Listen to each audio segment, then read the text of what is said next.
Boker Tov Beshem Hashem Naaseh Ve'Natzliach Be'ezrat Hashem Yitbarach. Nous sommes aujourd'hui le mardi 24 du mois de juin, le 28 du mois de Sivan pour ce shiur qui aurait dû être fait le 22, mais j'ai pas pu le faire, donc on va le faire maintenant. Be'ezrat Hashem. C'est le numéro 9 de ce cours qui nous est donc demandé pour l'histoire de la Torah. Je suis donc offert pour un achat et une simcha de chaque instant et à chaque membre du peuple d'Israël de la part de Gabriel ben Miriam à ben Danan, qui vous dédie à tous ce shiur pour ceux qui veulent se marier, une parnassa, la santé, la aliyah, la geoula, tout ce que vous désirez pour la guérison, Be'ezrat Hashem, l'achlama mihira. Alors on commence tout de suite ce shiur, nous sommes dans la suite, donc c'est le numéro 9, il faut suivre le numéro 1, numéro 2.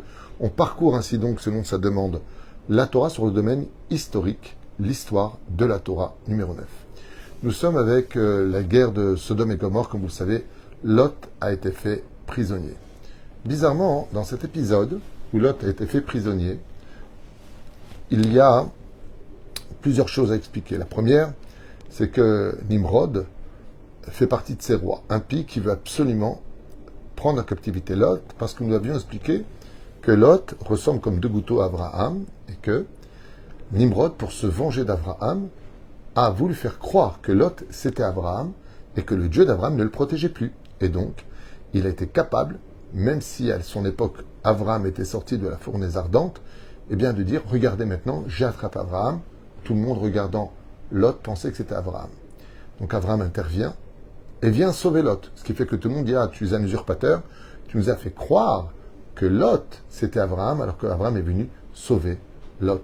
C'est une des raisons pour lesquelles, d'ailleurs, Abraham va se séparer de Lot, c'est parce qu'il se ressemblait. Et que Lot faisait passer des fois pour Abraham Avinu.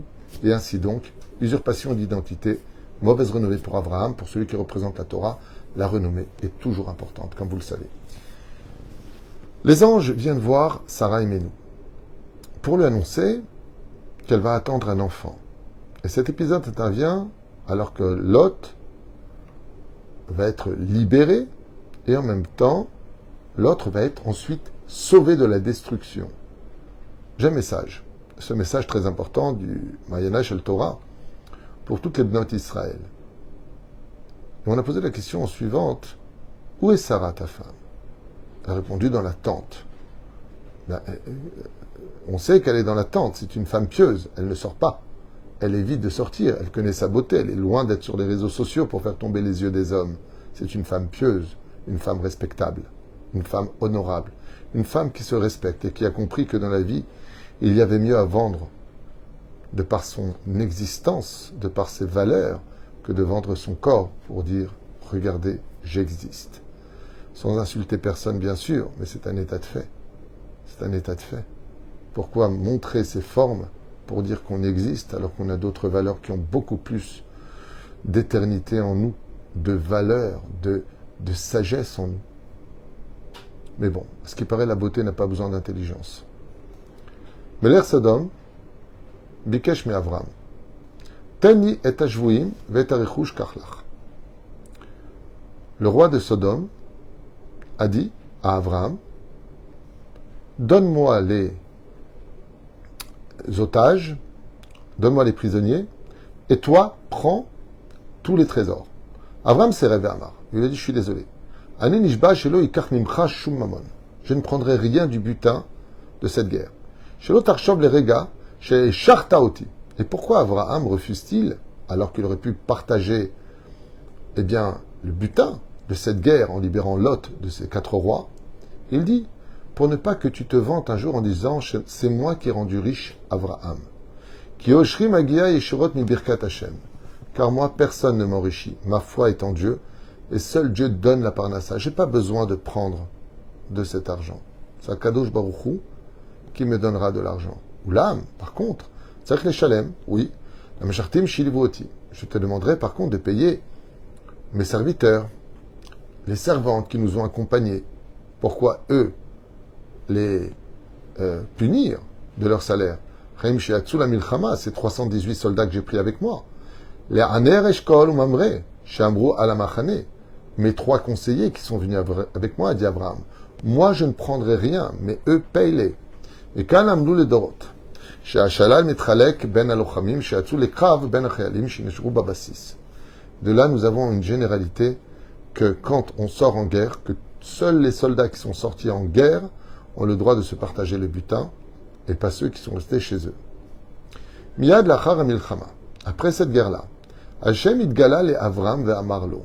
Abraham, Dieu se dévoile à lui et lui dit, Al tefached mikar sharakta nefashot b'milchama. Écoutez bien cette phrase. Abraham Avinu, le premier hébreu de l'histoire monothéiste qui dévoile au monde le monothéisme, que Dieu est unique et que ce Dieu est créateur du monde.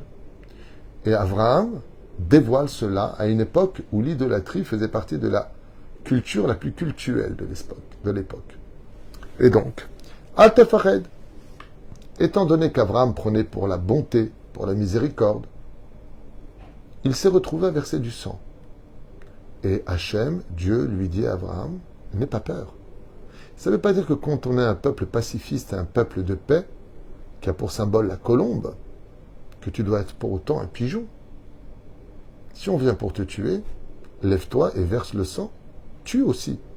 Comme ça dit le texte de la Torah. Al tefached mikach, et n'aie crainte de ceux qui parleront de toi, sharakta nefashot b'milchama, d'avoir tué pendant une guerre. On ne fait pas d'omelette sans casser des œufs. Une guerre, c'est une guerre. Lot ha'aneh shalkach, car tu ne seras pas puni pour cela. Tant que tu viens libérer des âmes juives, donc on a vu ici que Lot, un juif, d'Abraham, donc un hébreu à l'époque, d'Abraham est fait prisonnier en otage. Abraham fait la guerre et tue des milliers de personnes. Abraham, l'homme de la bonté. Et Dieu lui dit, Kol beseder. Tout va bien, Abraham. Il t'aurait rendu Lot, il n'y aurait pas eu de guerre. Ça se traduit, il t'aurait rendu les otages. Il n'y aurait pas eu de guerre. Mais s'ils veulent garder les otages, c'est qu'ils veulent la guerre. Après, ce sera la guerre des images, la guerre des médias. Mais Dieu nous dit, n'aie pas peur. Moi, je suis avec toi.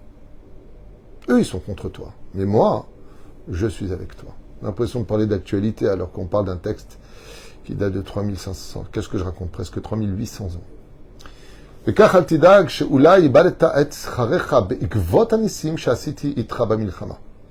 Et n'aie crainte pour tous les miracles que j'ai accomplis pour toi, cela ne t'enlève rien à tout ton mérite. אלא שכרך הרבה מאוד בין העולם הזה ובין העולם הבא. Mais ton salaire est encore plus grand dans ce monde et il t'est réservé aussi pour le monde futur. Avraham Amar, מה שווה לי השכר שאין לי לאבן להוריש אותו?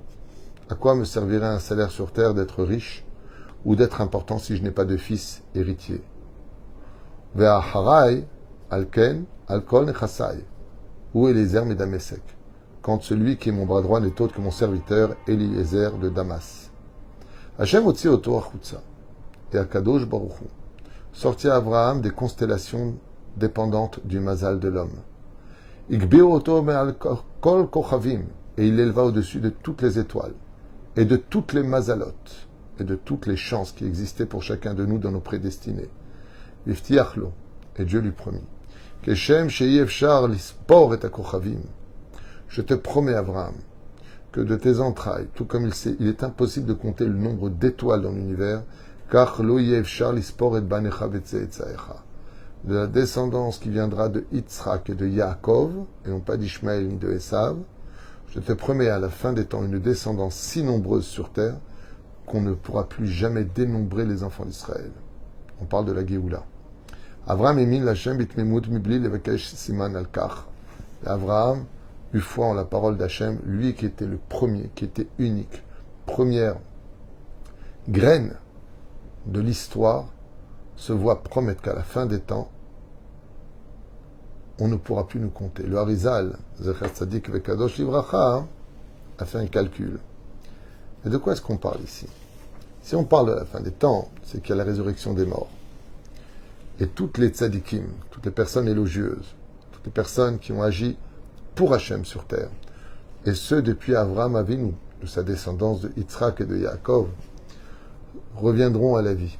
Selon le Harizal, on sera plus de 6 milliards de juifs, 6 milliards de juifs, plus, dit le Harizal. C'est le chiffre minimum. sur la terre d'Israël. Comment c'est possible? J'en sais rien. Mais Israël est appelé Eretzvi. Et il y a marqué qu'à la fin des temps, il y aura une résurrection des morts. Vous imaginez au sein des nations du monde de voir de leurs propres yeux Abraham, Yitzhak, Yaakov, Moshe, Aaron, David ou Shlomo. Tous les tzadikim se relèveront de la terre. Toutes les personnes qui ont étudié la Torah ou soutenu la Torah, hommes comme femmes, se relèveront de la terre. Waouh! Pas en tant que zombies, hein? Non.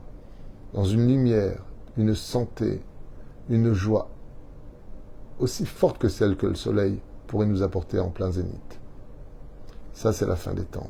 Et ça, c'est ce que Akadosh Baruch Hu promet à Abraham. Ta descendance sera innombrable. Aussi, pourquoi les étoiles? Parce qu'elles brillent. Il y aura une émanation sur terre où les nations du monde aimeront les Juifs beaucoup plus que ceux qui ne les ont haïs au moment opportun de la Géoula. Aujourd'hui, on est haïs. Demain, on sera aimé. Non seulement on a une promesse qu'Am Israël existera pour toujours, mais nous avons, en plus de cela, la promesse que toutes les larmes versées sur un cortège d'innocents, de toutes ces personnes qui sont tombées, de toutes ces personnes victimes du terrorisme, tous se relèveront à Triatametim parce qu'ils sont morts, parce qu'ils ont eu le bonheur d'être de la descendance d'Abraham, de Yitzhak et de Yaakov. Ainsi nous dit le texte 3800 ans en arrière sur la fin des temps, où Dieu dit à Abraham, t'inquiète pas. Tu dis que tu n'as pas d'héritier, que Eliezer de Damas est ton bras droit. Je te promets que se lèvera une grande lumière et que vous serez aussi innombrables que l'univers comporte d'étoiles. Personne ne pourra vous compter. Les Juifs seront vraiment partout à cette époque. Pas haïs, pas critiqués, aimés, approuvés, appréciés. Parce que la vérité aura enfin éclaté sur Terre et que toutes ces manipulations médiatiques tomberont définitivement dans les oublis de l'histoire. Voilà, on va s'arrêter là pour ce 9e cours, parce qu'après c'est un autre sujet, Brit Ben Ametarim, sujet que je laisse pour le 22 du mois prochain, en avançant doucement mais sûrement dans l'historique du peuple d'Israël qui a une belle source, pour lequel Dieu a promis sa terre à Abraham, Yitzhak et Yaakov, comme on l'a lu la semaine dernière dans la paracha de Be'alotecha. Je te ramènerai vers Eretz Canaan, comme je l'ai promis à Abraham, Yitzhak et Yaakov. Baruch Adonai l'Olam. Amen ve Amen.